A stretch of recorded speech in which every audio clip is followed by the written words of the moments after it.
Aujourd'hui, on va parler des béryls. Grande famille utilisée en joaillerie. C'est une pierre très commune qu'on trouve dans à peu près sur tous les continents. En qualité gemme, on va dire qu'elle est un peu moins commune, mais c'est quand même une grande famille de pierres. C'est une des rares familles dont les pierres sont nommées par leur couleur. C'est-à-dire que, en effet, chaque couleur a un nom particulier. Alors, on a la grande famille des béryls qui compte environ, on va dire, 4 à 5 couleurs particulières et caractéristiques. Donc, on va vous les montrer en détail, on va vous montrer ce qu'on peut faire en joaillerie.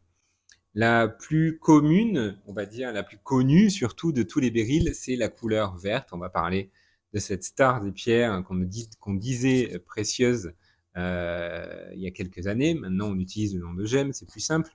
C'est la variété verte.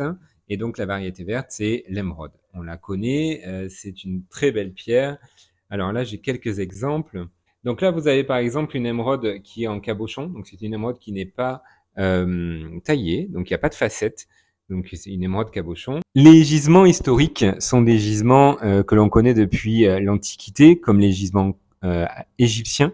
Il y a également des gisements d'émeraude qui sont des gisements autrichiens, dont on a les traces sur des bijoux qui datent des Vikings, par exemple. Mais à l'heure actuelle et depuis le XVIe siècle ou le XVe siècle, les plus beaux gisements viennent d'Amérique centrale et même d'Amérique du Sud, précisément Brésil et ensuite Colombie. Ce sont les plus beaux gisements d'émeraude dont on connaît l'histoire. Il existe d'autres gisements d'émeraude en ce moment, comme les émeraudes de Zambie, qui arrivent, qui sont sur le marché déjà depuis quelques années et qui sont de très beaux gisements et qui font la part belle aux gisements colombiens.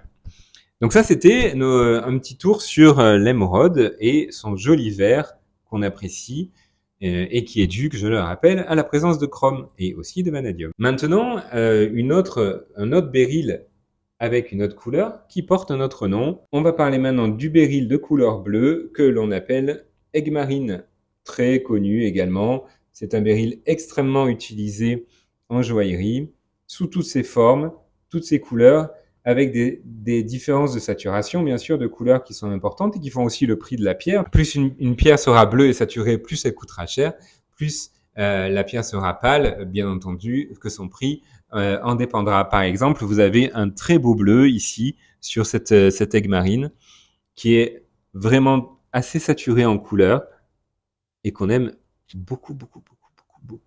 L'Aiguemarine, son nom qui veut dire eau, couleur d'eau.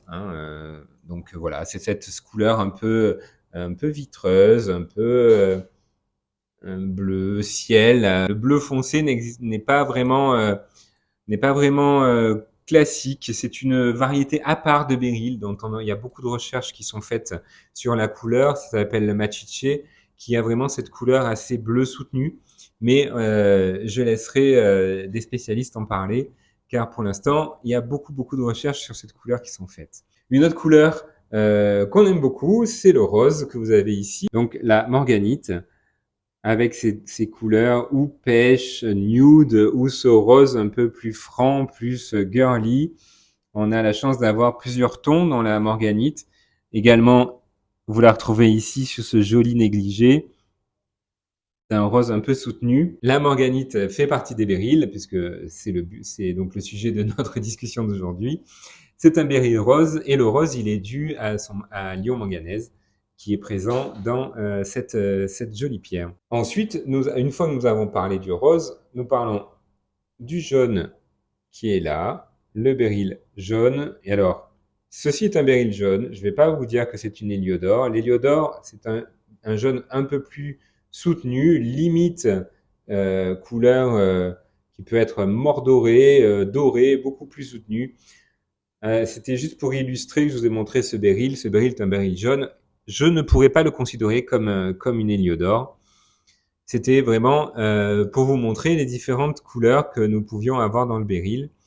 Jolie pierre, très utile en joaillerie. Les deux couleurs les plus connues donc et les plus utilisées dans la famille du béryl, on va avoir le vert de l'émeraude, le bleu de l'Aiguemarine.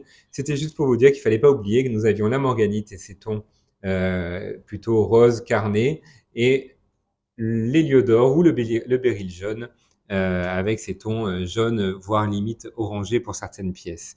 Il existe des béryls incolores qu'on appelle la gauchénite. Bon, c'était juste pour vous dire que ça existait. C'était aussi pour vous dire que chaque pierre du béryl, chaque couleur avait un nom quasiment commercial et un nom caractéristique. Donc c'était une jolie mise en lumière de ce groupe qu'on aime beaucoup en joaillerie et qui brille. C'est ça nous aide, hein, des pierres qui brillent, n'est-ce pas? Mais voilà, et qui peuvent être un choix pour vos créations et vos bijoux futurs. La prochaine fois, nous parlerons de la pierre du moment, beaucoup mise en valeur depuis quelques années, découverte à la frontière entre la Tanzanie et le Kenya. Cette pierre caractéristique, car on peut dire que c'est la seule pierre qui est véritablement violette, c'est la tanzanite. C'est magnifique, on verra ça au prochain épisode. À bientôt.